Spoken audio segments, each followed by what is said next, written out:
சுமித்ரா கதையின் அத்தியாயம் 2. சரண். 7 வயதில்தான் புருஷோத்தமன் அம்மாவிடம் அல்லாது வேறொரு அன்பின் ருசியை உணர்ந்தான்.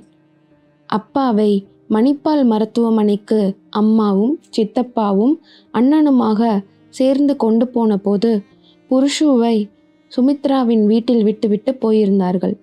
சட்டென யாருமில்லாத குழந்தையாய் மாறிய அவனை எல்லோரும் உள்ளவனாக மாற்ற ஒரு முழு பகலை எடுத்துக்கொண்டாள் சுமித்ரா. மதியம் பக்கத்தில் உட்கார்ந்து சாதத்துடன் துவையல் சேர்த்து பிசைந்து பிசைந்து ஊட்டிவிட்டாள். அவள் கையில் தன் பல் பட்டுவிடக்கூடாதென அவன் வாயை பெரிதாக திறக்க வேண்டியிருந்தது. அப்பொழுதெல்லாம் சுமித்ராவும் அனிச்சையாய் தன் வாயை சற்றே திறந்து திறந்து ஊட்டினாள். நாக்கில் பட்டவுடன் உள்ளே இறங்கிவிடும் ருசியோடு சாப்பாடு இருந்தாலும் அவன் மெல்ல மென்று கொண்டே இருந்தான்.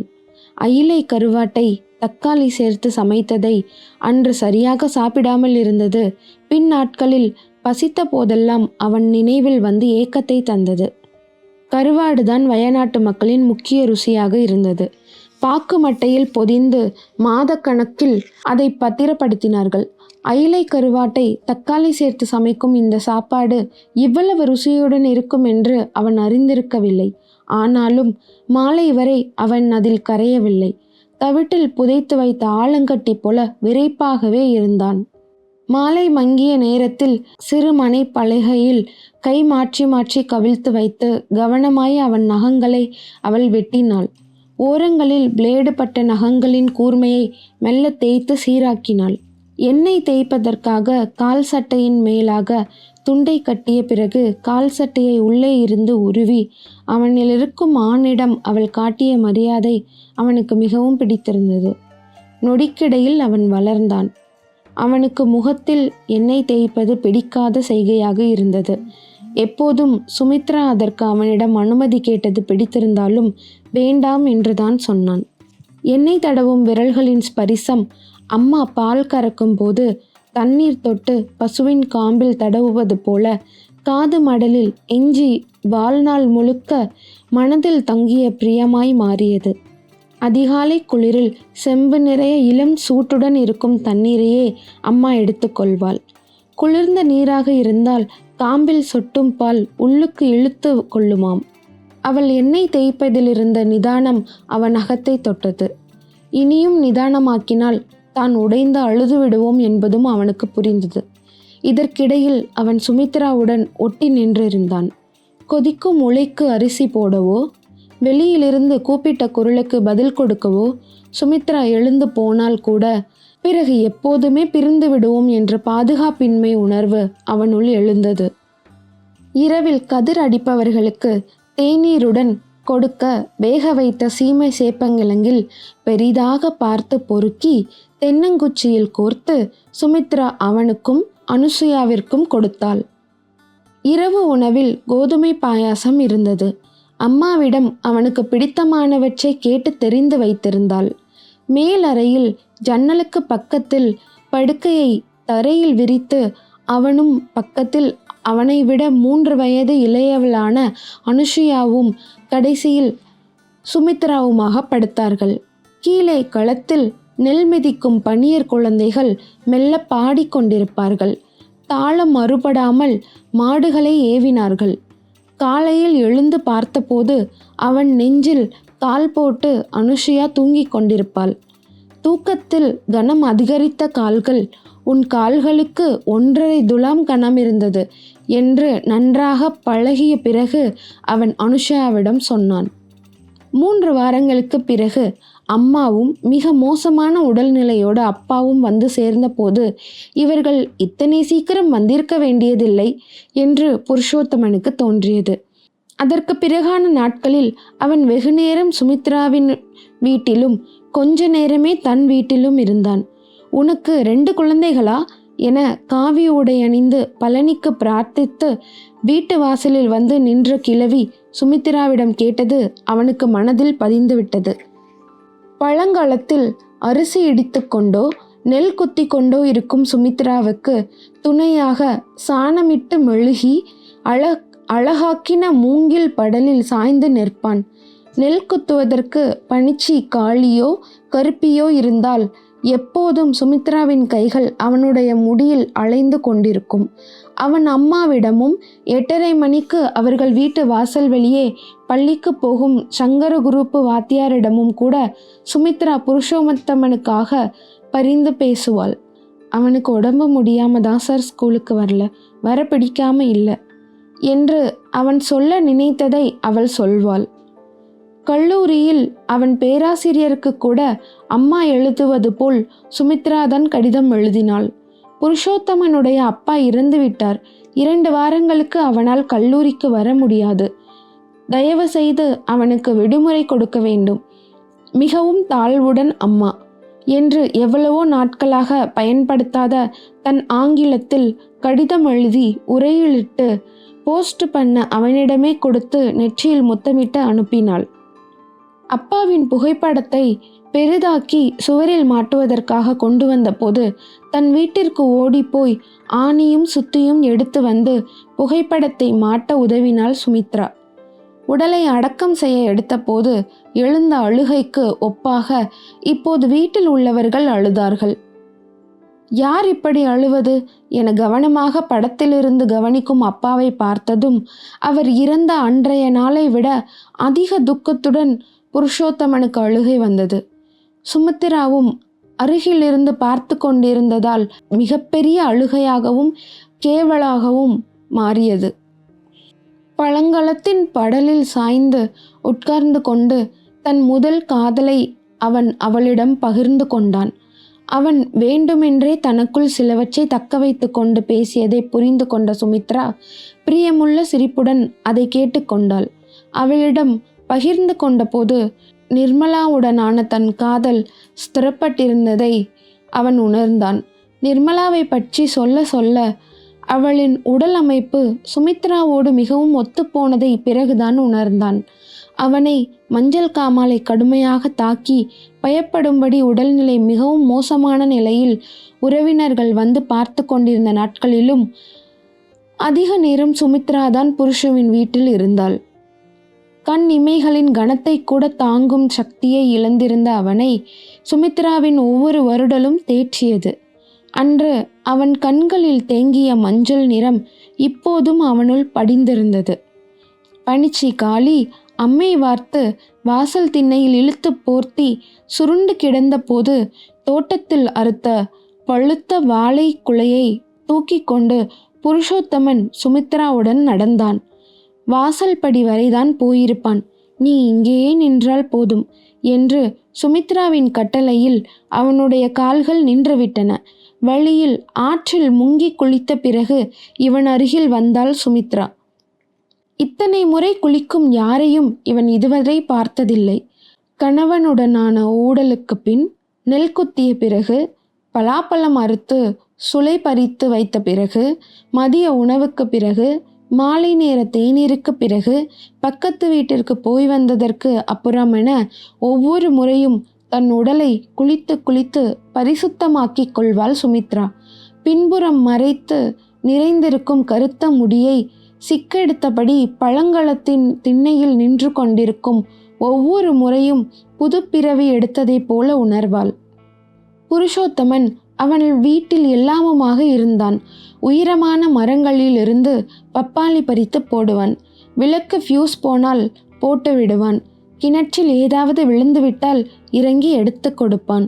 குளியலறையின் ஓட்டையில் தவளையின் பின்னால் வரும் நீர்ப்பாம்பையும் பூனைகள் வசிப்பிடத்தில் கொண்டு வந்து போட்டு விளையாடி கொண்டிருக்கும் விஷப்பாம்புகளையும் அடித்தான். சுமித்ராவிற்கு அருவெருப்பையும் பயத்தையும் ஏற்படுத்தும் வயநாட்டில் மட்டுமே பார்க்க முடிகிற புகையன் கரப்பான் பூச்சி, ஒரு முடி நீளமும் விரல் தடிமனுடனும் பழுத்த காப்பிக்கொட்டை நிறத்தினுடனும் இருக்கும் மரவட்டையை எல்லாம் அவன் மிகச் சாதாரணமாக கையாண்டான். கல்லூரி முடிந்து வந்த பிறகும் புருஷோத்தமன் புலிக்கல் வீட்டில் சுற்றி வருவது சுமித்ராவின் கணவன் வாசுதேவனுக்கு அவ்வளவாக பிடிக்கவில்லை. முன்னால் நின்றிருந்தாலும் கூட அவன் தன்னை கவனிப்பதே இல்லை என்பது அவருக்கு எரிச்சலாகவே இருந்தது. ஒரு முறை புருஷோ வீட்டிற்குள் நுழையும் பொழுது உள்ளே நடந்த காரசாரமான பேச்சில் அவன் பெயரும் கோபத்துடன் அடிபட்டது. வேலையில் சேர்ந்து மானந்தவாடில் அறை எடுத்து தங்கிய நாட்களில் சுமித்ராவிடமிருந்து கடிதம் வந்தது. மிகவும் மகிழ்ச்சி. நான் ஆசைப்பட்ட வேலை உனக்கு கிடைத்ததில் எனக்கு மிகவும் நிறைவாக இருக்கிறது. உன் பொருட்டு உன்னுடைய பாடங்களை நானும் படித்தவள் அல்லவா? புலிக்கல் வீட்டின் பழங்களத்திலிருந்து என் வாழ்த்துக்கள். உன் புதிய நிர்மலா சௌக்கியமா? தேன் நிறமுள்ள அழகியாக இருந்தால் நிர்மலா.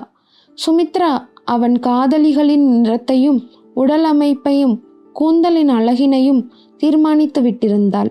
மற்ற உடல்களில் இருந்து கொண்டு சின்ன சின்ன சாயல்கள் வழியே சுமித்ரா அவனை தினம் தினம் வழி நடத்தினாள். பழங்களத்தின் படலில் சாய்ந்து நின்று அரிசி வறுத்து தேங்காய் சேர்த்து இடித்த மாவும் நெய்விட்ட கருப்பு காப்பியும் சாப்பிட்டு நானும் நீங்களும் நேரம் போவது தெரியாமல் உட்கார்ந்திருக்கிறோம். யோசித்து பார்த்தால் மொத்தமாய் 8 அல்லது 10 வருடங்கள் வரும். புருஷோத்தமன் நினைவுகளின் உதறலில் எழுந்து சுமித்ரா படுத்திருப்பதை பார்த்து கொண்டு எரவாணத்தை பிடித்தபடி சிறிது நேரம் நின்றான். விளக்கின் சுடர் சுமித்ராவின் அழகான மூக்கு வளைவில் ஒளிர்ந்து கொண்டிருந்தது. வித்வான் கிருஷ்ணனின் கூன்முதுகு போல இருக்கு உங்க மூக்கு என்று ஒருமுறை பரிகசித்தது ஞாபகத்தில் நிழலாடியது. விடுதியிலிருந்து அவன் எழுதும் கடிதங்களில் மறக்காமல் வித்வான் கிருஷ்ணனை நான் விசாரித்ததாக சொல்லவும் என்ற வரிகள் அவளை வெட்கப்படுத்தும். சுமித்ரா. அத்தியாயம் 3. மரணம் அழுத்திச் சொல்கிறது. மரண வீடு உருவகங்களின் வசிப்பிடம். அங்குள்ள காட்சிகளில் எல்லாம் மிகையான அழுத்தம் இருக்கிறது. பிரத்யேகமான சாயல் இருக்கிறது. மரண வீட்டின் திண்ணை நிழலில் உட்கார்ந்து அஞ்சாங்கால் விளையாடும் குழந்தைகள் வாழ்வின் ஸ்திரத்தன்மையை பற்றி எதையோ உணர்த்துகிறார்கள். வந்ததிலிருந்தே நிறுத்தாமல் அழும் ஒரு குழந்தை அங்கு வியாபித்திருக்கும் ஏதோ கேட்டுணர முடியாத ஸ்ருதிக்கேற்ப அழுதது. காப்பி மரத்தின் இடையில் தூங்கிக் கொண்டிருக்கும் கருப்பு பூனை மிகச் சரியான இடைவெளி விட்டு தொழுவத்திலிருந்து எழும் கறவை பசுக்களின் சப்தம், தலையை திருப்பி திருப்பி துர்சப்தத்தை கேட்ட கோழிகள் என எல்லாமுமாக சேர்ந்து அசாதாரணமான சூழலை உருவாக்கின. அங்கே இருந்து தன் மகளின் முகத்தை பார்க்கும் அப்பாவின் கண்கள் என்றென்றைக்குமாய் இழந்தே ஆக வேண்டிய ஒருத்தியல்லவா இவள் என்ற எண்ணத்தில் தயங்கும். அன்பு செலுத்துபவர்கள் இன்னும் பெரிய அன்பின் அலைகள் நெஞ்சில் எழுவதை உணர்வார்கள். மரண வீட்டின் நிகழ்வுகள் அழுத்தமானவை. அங்கு கடன் கேட்டு பாருங்கள், கிடைப்பதற்கான சாத்தியங்கள் அதிகம். அங்கே பொய் சொல்வது சுலபமல்ல. ஒவ்வொருவரின் இறுதி பரிணாமமாக மாறியிருக்கும் அந்த பூத உடல் கௌரவத்தோடு இருக்க உங்களை நிர்பந்தித்தபடி இருக்கும். தவறு செய்தவர்களின் தவறுகளின் சுமை ஏறும். மரண வீடு பிரம்மாண்டமானதொரு பின்புலம். மரண வீட்டின் சுவர்களில் மோனாலிசாவின் புன்னகை மேலும் மர்மமாக பரவி வருவதை தெளிவாக பார்க்கலாம். மரணம் நமக்கு பல விஷயங்களை அழுத்தி சொல்கிறது. பழங்களத்தின் திண்ணையின் கீழ் குத்துக்காலிட்டு உட்கார்ந்திருக்கும் சுருண்ட முடியும் நடுத்தர வயதுமுடைய கருப்பியின் தனிமையான கண்ணீருக்கு தீவிரம் அதிகம். கருப்பியின் ஒரு முடி இழையில் எத்தனை சுருள்கள் இருக்கிறதென ஒரு நாள் சுமித்ரா பிரித்து பார்த்தாள். ஒவ்வொரு முறை பிரித்த போதும் முன்னால் பிரித்த பாகம் முன்னைவிட சுருண்டது. ஆப்பிரிக்காவிலிருந்து இந்த சுருண்ட முடி எப்படி கண்டங்கள் தாண்டி பெருங்கடல் கடந்து மலைப்பாதை ஏறி கல்பட்டாவில் பஸ் இறங்கி உன் தலையில் வந்து உட்கார்ந்தது என்று சுமித்ரா அவளுடைய குளிர்ந்த சிரிப்பினூடே பல முறை கேட்டிருக்கிறாள். மாலை நேரங்களில் பழங்களத்தின் தூணில் சாய்ந்து நின்று சுமித்ராவும் தடுக்கில் குத்துக்காலிட்டு உட்கார்ந்து கருப்பியும் எவ்வளவோ நாட்களை கடத்தியிருக்கிறார்கள். பனியன் பனிச்சிகளைப் போல நீண்ட நேரம் குத்துக்காலிட்டு உட்கார பூமியில் வேறு யாராலும் முடியாது. பனிச்சிகள் நடவு நட்டுவிட்டு உட்கார்ந்தால் அறுவடை காலம் வரை அப்படியே உட்கார்ந்துவிட்டு பின் நெல் அறுக்க அரிவாள் சாணை பிடிக்க மட்டுமே எழுந்திருப்பார்கள் என்று சுமித்ரா கருப்பியை பரிகசித்திருக்கிறாள். சின்னதாக கிடைக்கும் ஓய்வு நேரங்களில் இறுக கட்டிய வேட்டியை உதறி மீண்டும் சரியாக கட்டி உட்கார்ந்து விடுவார்கள். வேலை இல்லாத நாட்களில் பாத்திரம் கழுவித் தரவோ இலை அரித்து கொண்டு வரவோ போவதை தவிர மீதி நேரங்களில் திண்ணையிலோ காப்பி செடியின் நிழலிலோ குத்துக்காலிட்டு உட்கார்ந்து விடுவார்கள். உட்கார்ந்த பிறகு எழுந்திருக்க மிகவும் யோசிப்பார்கள். தங்குவதற்கு இடம் இல்லாததால் கிடைக்கும் இடத்தில் உட்காரவும் உடல் மறைக்க ஒரே ஒரு துண்டு மட்டுமே மார்பில் கட்டும் வழக்கம் உள்ள பணிச்சிகள் இப்படி உட்காருவதையே இருப்பிடமாக்கியும் பழகியிருந்தார்கள். திருமணமான புதிதில் சுமித்ரா இந்த பணிச்சிகள் உள்ளாடைகளுக்கு பதிலாக குத்துக்காலிட்டு உட்கார பழகி கொண்டார்கள் என கீதாவிற்கு கடிதம் எழுதியிருக்கிறாள். வாசுதேவன் வீட்டில் இல்லாத நேரங்களில் கருப்பி சுமித்ராவின் முடி சிக்கெடுக்க தலை உலர்த்த என ஒத்தாசைக்கு வருவாள். ஒரு நாள் குளிக்கலன்னாலும் எனக்கே என் பக்கத்தில் நிற்க முடியல, நீ குளிச்சு எத்தனை நாளாச்சு, இல்ல எப்பயாவது குளிக்கிற பழக்கம் இருக்கா என கேட்கும் சுமித்ராவுக்கு ஆனாலும் இவளிடமிருந்து எந்த நாற்றமும் வராதது ஆச்சரியமாக இருக்கும். சுமித்ரா ஆற்றில் குளித்து முடித்து மேலேறி வரும்போது பணிச்சிகளின் குழந்தைகள் இடுப்பு துணியோடு 4-5 முறை பல்டி அடித்து தண்ணீரை கலக்கி விளையாடி அப்படியே வெயிலில் நின்று மெல்ல நடுக்கம் நீங்கி காய்ந்த பிறகு அதே துணியோடு பட்டறைக்கோ களத்திற்கோ போவார்கள். ஒன்று மட்டும்தான் அவளுக்கு பிடிக்காது. வழியில் யாரும் இல்லை என்று தெரிந்தால் சற்றே முன்னால் சாய்ந்து நின்று கால் அகற்றி அணை கட்டி துருத்தின தண்ணீரை திறந்து விடுவது போல மூத்திரம் அடிப்பார்கள். உட்கார்ந்துதான் போனால் என்ன, மற்ற நேரங்களில் மட்டும் இப்படி குத்துக்காலிட்டு உட்காருகிறார்களே, கேட்க நினைத்தாலே தவிர இதுவரை கருப்பியிடம் இதை பற்றி கேட்டதே இல்லை. எல்லா பணிச்சிகளும் சோம்பேறிகள் என்று சுமித்ரா சொல்லுவாள். நகர்ந்து உட்காரக்கூட தோன்றாமல் ஒரே இடத்தில் இப்படி உட்கார்வதில் என்ன சுகம் இருக்கிறதோ. சுமித்ராவை திருமணம் செய்து புலிக்கல் வீட்டுக்கு கூட்டி வரும்போது கேசவனுக்கு 3 வயது இருக்கும். அவனை முற்றத்தில் சாய்ந்து நிற்கும் பலாமரத்தில் ஏறி விளையாட விட்டு விடுவாள் கருப்பி. பட்டறையிலிருந்து வரும் வழியில் பாலுக்கர பொய்யிலிருந்து ஒளித்து பறித்து வந்த ஆரஞ்சையோ கொய்யாவையோ எடுத்து வந்து சமையலறை கூரைகளின் மூங்கில்களில் களிகளில் தட்டி இனிமையாய் கூப்பிடுவாள். எலம்பிராட்டி, எலம்பிராட்டி. இந்த அழைப்பின் பொருள் என்னவென்று சுமித்ரா வாசுதேவனிடம் கேட்டபோது அவர் வீட்டுக்கு பெரியவங்க பாப்பன் என்றும் அவருடைய மனைவியை பாப்பாத்தி என்றும் கூப்பிடுவார்கள். நீ சின்ன எஜமானி அம்மா, இளம் தம்புராட்டி, நான் இளம் தம்புரான், அதைதான் அவர்கள் அப்படி எலம்பராட்டி எலம்பரான் என்று கூப்பிடுகிறார்கள் என்றார். சுமித்ரா அன்றே கீதாவுக்கும் சுபைதாவுக்கும் கடிதம் எழுதினாள். இண்டி கழுதைகளா, நான் இங்க இளைய தம்புராட்டி தெரியுமா, உங்களை போல வீட்டு வேலைக்காரி இல்லை. செய்த வேலைக்கு மாமியார் இன்னைக்கு எவ்வளவு மார்க் போடுவாங்கங்கிறத தானே உங்க கவலையா இருக்கும். ஆனா எனக்கு கட்டளை இட்டபடி நடந்தால் போதும். இதோ இப்ப கூட ஒரு அடிமை பெண் 2 கிண்ணங்களில் வைத்து தந்த இப்போதுதான் பறித்தெடுத்த கொய்யாவை நான் பொறுமையாக சுவைத்து சாப்பிட்டு கொண்டிருக்கிறேன். உங்களுக்கு தெரியுமா, வயநாட்டில் விளையும் கொய்யாவுக்குள் அப்படி ஒரு குளிர் இருக்கும், அதே அளவு இனிப்பும் இருக்கும்.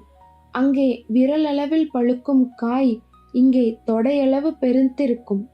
ஃப்ரெஷ்னஸ்னா உங்களுக்கு அங்க சூடு தானே, இங்கே குளிர். கொடுத்து வைத்திருக்க வேண்டும் கழுதைகளா. கீழே பட்டறையிலிருந்து குலை நடுங்கும் அலறல் சப்தம் கேட்டு மாதவியை கூட்டிக் கொண்டு சுமித்ரா போன போது அடுப்பு திண்ணையில் கைகள் குத்தி நின்றபடி அலறிக்கொண்டிருந்தாள் கருப்பி. கருப்பி, அலறாத என்று அதட்டியபடி பக்கத்தில் அவள் அம்மா காளியும் நின்று கொண்டிருந்தாள். பிரசவிக்கும் பெண்களிடமிருந்து வரும் அனைத்து அழுக்குடனும், மேலும் நிர்வாணத்துடனும் வெட்கத்துடனும் மன்னிப்பு கோரும் கண்களுமாய் கருப்பி அன்று இவளை பார்த்தபடி கிழிந்த பாயில் படுத்து கிடந்ததை சுமித்ரா எப்போதும் நினைப்பதுண்டு. அதற்கான பிராயச்சித்தமாக கூட இருக்கலாம். சுமித்ராவின் நிழலாக கூடவே இருந்தாள் கருப்பி. அவளால் முடிந்த நாட்களில் ஒரு நாளும் சுமித்ராவின் வீட்டிற்கு போகாமல் இருந்ததே இல்லை. கருப்பியின் வெள்ளை வெளேர் என்ற புளியங்கொட்டை பற்களை பார்த்து டூத் பேஸ்ட்காரர்களுக்கு ஒரு எதிர் விளம்பரம் கொடுக்க வேண்டும் என்று சுமித்ரா நினைப்பாள். எவ்வளவு தேய்த்தாலும் மஞ்சள் நிறம் மாறாத வாசுதேவனின் பல்லையும், உமிக்கரியையோ மாவிலையையோ வேப்பங்குச்சியையோ கூட பார்த்தே இராத கருப்பியின் பல்லையும் பார்த்து ஆச்சரியப்பட்டாள் சுமித்ரா. அது அவர்களுடைய உணவு பழக்கத்தினால் கூட இருக்கலாம். பழைய வயநாட்டின் நீளமான வரப்புகளில் நண்டு வளைகள் மிகுந்திருந்தன. தென்னங்குச்சியின் மெலிதான முனையோ நாணல் தண்டோ எடுத்து குத்தி கிளறினால் ஏற்படும் குடைச்சல் சகிக்க முடியாமல் அந்த குச்சியை பிடித்தபடி நண்டுகள் வெளியே வரும். அதை பிடித்து சுட்டு அல்லது அவித்து கூடவே ஏதாவது தழையோ தாம்போ பறித்து குழம்பு வைத்து பூசணி இலையை வதக்கி கஞ்சி வடிக்காத சோற்றுடன் சாப்பிட்டார்கள். பின்னாட்களில் ரசாயன உரம் வயநாட்டின் நண்டுகளை அழித்தது. தலை தாம்பின் சௌந்தரியத்தையும் கருக்கியது. பணியர்கள் பித்தம் பிடித்த முகமுள்ளவர்களாக மாறினார்கள். அவர்களின் வெள்ளை பற்கள் உடைந்த மஞ்சள் பற்களாக மாறிப்போயின. கடிப்பதெல்லாம் விஷமான பின் குள்ள நரிகள் கூட வயநாட்டில் அபூர்வமாயின. நரிகள் ஊளையிடுவது கூட தூரத்தில் கேட்கும் சப்தத்தில் ஒன்றானது. கருப்பியின் வாழ்க்கையில் நடந்த எல்லா நிகழ்வுகளிலும் சுமித்ராவுக்கும் பங்கிருந்தது. 3-4 வருடங்களுக்கு பிறகே கருப்பியின் பாஷையை சுமித்ரா புரிந்து கொண்டாள். அதற்காக கருப்பியை விட சுமித்ரா அதிகம் விட்டு கொடுத்திருந்தாள். கருப்பி, இப்படியே பண்ணன்னா உன்னோட பணியன் கொராம்பியே நான் அடிச்சு அவனை கொன்னுருவேன். தோட்டத்தில் விளையும் மரவள்ளி கிழங்கும் மைசூர் வாழையும் இஞ்சியும் திருடுவது எல்லை மீறி போன போது கொரம்பியை வாசுதேவனே போலீசில் பிடித்து கொடுத்தார். சுமித்ரா வாசுதேவனின் காலில் விழுந்து அவனை காப்பாற்ற சொல்லி அழுதாள். கொரம்பனை போலீஸ் காலில் அடித்து நடக்க முடியாமல் கூட்டி போனதை பார்க்க பாவமாக இருந்ததால் வாசுதேவனே அவனை ஜாமீனிலும் வெளியே கொண்டு வர வேண்டியிருந்தது. பணியன்கள் மழையில் வேலை செய்யும் போது பயன்படுத்தும் குடையின் பெயர் கொரம்ப. ஒருவேளை இந்த பூமியின் மிக பெரியதும் பாரமானதுமான குடையே அதுவாகத்தான் இருக்கும். ஒரு சிறிய குடல் மாதிரியான குடை. மூங்கில் வாரைகளை கிழித்து சின்னதாக பின்னி மடித்து உள்ளே கூவை இலை வைத்து 2 தட்டாக பின்னி ஆஜானுபாகுவான ஒரு ஆளுக்கு நெஞ்சு வரை உயரம் இருக்கிற பெரிய குடை. மழையையும் காற்றையும் தடுத்து உள்ளே உட்கார்ந்தால் மாடத்திற்குள் உட்கார்ந்தது போல பாதுகாப்பு தரும். வசதியாக உட்கார்ந்து அழும் குழந்தைகளை பார்த்தால் பிரசவிக்காத பெண்களுக்கு கூட பாலூட்ட தூண்டும். அப்படி ஒரு குடை அது. காற்றுக்கு ஈடு கொடுத்து குளிர் தெரியாமல் மிகவும் வசதியாக அதற்குள் நின்று பனிச்சிகள் நாற்றெடுக்கவும் நடவும் செய்தார்கள். சந்தோஷத்தில் காற்றில் பரவ சிரிக்கவும் துக்கத்தில் தேம்பி அழவும் செய்தார்கள். சுமித்ரா அந்த குடையை உயர்த்தி பிடித்து பார்த்திருக்கிறாள். 25 ராத்தல் கணம் இருக்கும். ஏன் இப்படி குடையின் பெயரை மனிதர்களுக்கு வைக்கிறார்கள் என்று கருப்பியிடம் சுமித்ரா கேட்டிருக்கிறாள். கேட்கும் போதே அதுவும் நல்லதுதானே என்றும் அவளுக்கு தோன்றியிருக்கிறது. நாங்க அப்படித்தாம்மா, வெள்ளி, பூச்சி, கரப்பான், கரையான், கைமவெளியன், தொண்டி, தேன், தும்பி, சூரியன், வேக்கன், மாரி, பொந்து, முனியன் இப்படித்தான் பெயர் வைப்போம். இந்த பூவுலகின் பூச்சிகள், உலோகங்கள், நெல்விதைகள், நிறங்கள், ஊனம்தான் அவர்களின் பெயர்களாயிருந்தன. பூச்சி, உலோகம், விதை, நிறம், ஊனம் போல அவர்களும் குளிப்பதில்லை. சரியாக உடைகள் மாற்றுவதில்லை. நாட்கள் போக போக தவிட்டின் நிறத்திலும் தழையின் நிறத்திலுமாக மாறியிருந்தன அவர்களது ஆடைகள். கண் முன்னால் புதிய மல்துணிகள் சேற்றின் நிறத்தினை அடைந்தன. பிரபஞ்ச ஆரம்பத்திலிருந்த நிறம் இன்னும் அதிகமாக கசங்கவோ பழையதாகவோ முடியாத நிறம். ஒரு நாள் கருப்பி சுற்றிலும் யாருமே இல்லாத போதும் குரல் தாழ்த்தி அந்த வேதனையை பகிர்ந்து கொண்டாள். அவளுடைய மூத்த அண்ணன் கைம அதீத போதையில் புருஷன் கொரம்பியை அடித்து வெளியில் தள்ளிவிட்டு அவளை பலாத்காரம் செய்ய முயற்சித்தான். முன்பெல்லாம் அவர்கள் அப்படியொன்றும் பாதுகாப்பின்மையோடு வாழ்ந்ததில்லை. நோயையும் வலியையும் சந்தோஷங்களையும் சந்தேகங்களையும் அவர்கள் கடவுளிடம் ஒப்பு கொடுத்துவிட்டு நிம்மதியாய் வாழ்ந்தார்கள். குழுத்தலைவர்களான மூப்பர்கள் மேற்பார்வையில் உடுக்கை அடித்து பீப்பி ஊதி கடவுள் பக்தியில் தங்களை மறந்திருந்தார்கள். அவர்களின் கடவுள்கள் வெற்றிலை தோட்டத்திலோ கள்ளிச்செடியின் அடியிலோ ஜாதி இந்துக்களின் கடவுள்களிடமிருந்து தொட முடியாத ஒரு தூரத்தில் தாழ்மையோடும் அதே சமயம் அருள் வந்தால் உக்கிரத்தோடும் உறைந்திருந்தார்கள். பரவாயில்லை, அழ வேண்டாம், இனி அப்படி நடக்க நீ அனுமதிக்காதே. பொம்மலங்க நாம என்ன செய்ய முடியும்?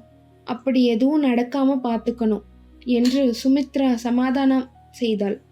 ஒரு காலை திண்ணையிலும் மறுகாலை மடக்கியும் உட்கார்ந்திருந்த அவளிடமிருந்து பிளேடை வாங்கி நகம் வெட்டி கொண்டே அதன் பின் எல்லாவற்றையும் கேட்டு தெரிந்து கொண்டாள். வெகு நேரம் தலை குனிந்து அமைதியாயிருந்தார்கள் அவர்கள். எதற்கோ இருவருக்குமே அப்படி ஒரு மௌனம் தேவைப்பட்டது. சுமித்ரா கதையின் அத்தியாயம் 4. ரகசியம். மரியா அக்கா 1 மணி நேரத்தில் 9வது முறையாக திரும்பி வருகிறாள். உட்கார்ந்த இடம் கொப்பளிப்பது போல அவள் உட்கார்ந்தவுடன் எழுந்து எழுந்து கீழே போகிறாள்.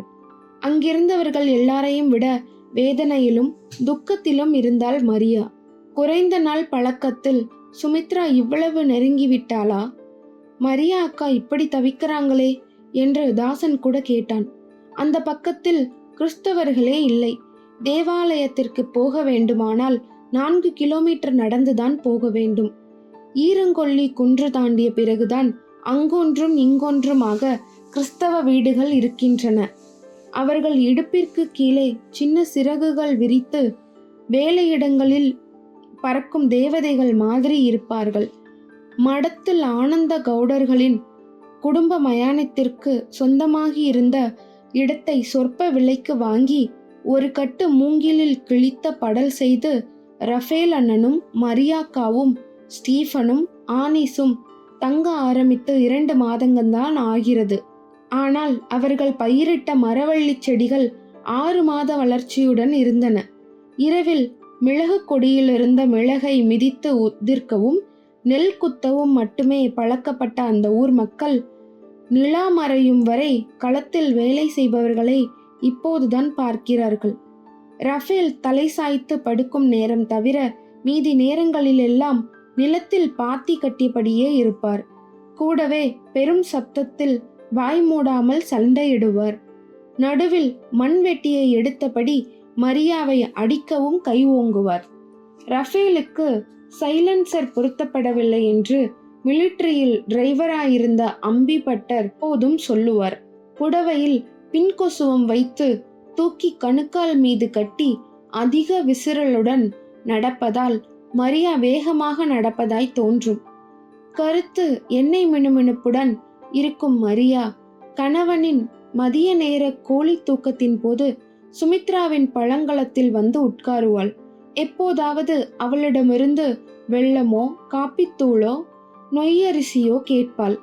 நாங்க இந்த புளிய பயன்படுத்த மாட்டோம், கொடம்புளியில தான் குழம்பு வைப்போம், அது நல்லா ருசியா இருக்கும், அது போடலைன்னா மீன் குழம்புல ஒரு ஜீவன் இருக்காது, அது வேணுமே. அது வேணுமா அக்கா உங்களுக்கு? அப்பா வந்தபோது கொண்டு வந்ததும் கொஞ்சம் மீதி இருக்கு. மரியா சுமித்ராவை தன் ருசிக்கு வயப்படுத்தினாள். இந்த முறை அப்பா வரும்போது மரியாவிற்கு சொந்தமான பங்கு நிலத்தை விற்று செயின் வாங்கி வந்து பத்திரமா வச்சுக்கோ, உன் பங்கு இது என்று அவளிடம் தந்திருந்தார். 5 பவுன் இருக்கு. வீட்டுக்காரருக்கும் தெரியக்கூடாது. தெரிந்தால் குடித்தே தீர்த்து விடுவான். ஆனீஸின் கல்யாணம் வரைக்கும் பத்திரப்படுத்தி வைக்கணும். இந்த ஓலை குடிசையில் எங்கே வைப்பது என்று மரியா கதிகலங்கி நின்றபோதுதான் அவள் மனதில் சுமித்ரா எப்போதுமான தன் குளிர்ந்த சிரிப்புடன் வந்தாள். மரியாவிற்கு சுமித்ரா மீதான பிரியமும் கூடி நின்றது. மாலை மங்கத் தொடங்கிய அந்த நேரத்தில் மரியா முந்தானையில் அதை முடிந்தபோது சுமித்ராவிடம் வந்தாள். மாலை மங்கத் தொடங்கின அந்த நேரத்தில் மரியா முந்தானையில் அதை முடிந்தபடி சுமித்ராவிடம் வந்தாள். இத பத்திரமா வச்சுக்கோங்க அக்கா, தேவைப்படும் போது வாங்கிக்கிறேன், யாருக்கும் தெரிய வேணாம் என்று சுமித்ராவிடம் கொடுத்தாள். கொஞ்சம் தயங்கியபடிதான் சுமித்ரா அதை வாங்கியிருந்தாள். கொடுத்திருக்க வேண்டாமோ என்று மரியா திரும்பி போகும்போது கூட நினைத்தாள். அந்த நினைவை கலைக்க வேண்டி அவள் தன் நடையின் வேகத்தை கூட்டினாள். காலையில் சுமித்ராவின் மரண செய்தி கேட்டதிலிருந்து அவள் உள்ளுக்குள் பதறி துடிக்கத் தொடங்கினாள். அதை எங்கே வைத்திருப்பாள்? கணவனிடம் சொல்லியிருப்பாளா? நல்ல மனிதர்தான் அவர், கேட்டால் தராமல் இருக்க மாட்டார். தரவில்லை என்றால் என்ன செய்ய முடியும்? என் கணவனுக்கு கூட தெரியாதே. என்னிடம் கையில் அந்த அத்தாட்சியும் இல்லையே. சில பெண்கள் திருடர்களை திசை திருப்ப விலை மதிப்புள்ள பொருட்களை சாதாரண இடங்களில் கூட வைப்பார்கள். அரிசி பானையிலோ சமையலறையில் டம்ளர்களுக்கு இடையில் கவிழ்த்து வைத்தோ மனதிற்குள் அடையாளம் வைத்து ஏதாவது ஒரு மண் பாத்திரத்திலோ வைப்பார்கள். சுமித்ரா எங்கே வைத்திருப்பாள்? கணவருக்கு கூட தெரியாத ஏதாவதொரு இரகசிய இடத்தில் வைத்திருப்பாளோ? இனி வரும் நாட்களில் இங்கே நிறைய ஆட்கள் வருவார்கள். அவர்கள் கையில் கிடைத்தால் யாராவது அதை சொல்வார்களா? மரியாவிற்கு உட்கார்ந்த இடம் பதைக்கவும் நின்ற இடம் கொதிக்கவும் ஆரம்பித்தது. சில நிமிடங்களில் சுமித்ராவின் மீது மரியாவுக்கு கடும் வெறுப்பு மேலோங்கியது. தன்னை ஏமாற்றிவிட்டு நீண்டு நிமிர்ந்து படுத்திருக்கும் அவள் முகத்தில் காரி துப்ப கூட தோன்றியது. எழுந்து உட்கார்ந்து அதை எங்கே வைத்தாள் என்று சொல்லிவிட்டு படுத்தால் என்ன என்றும் நினைத்தாள். மரணம் எத்தனை பெரிய சதி என்று இப்படியாக புரிந்து கொண்டவர்கள் பூமியில் கொஞ்சம்தான். மரணத்தின் பாரம் மரியாவால் தாங்கிக் கொள்ள முடியாதபடி கனத்தது.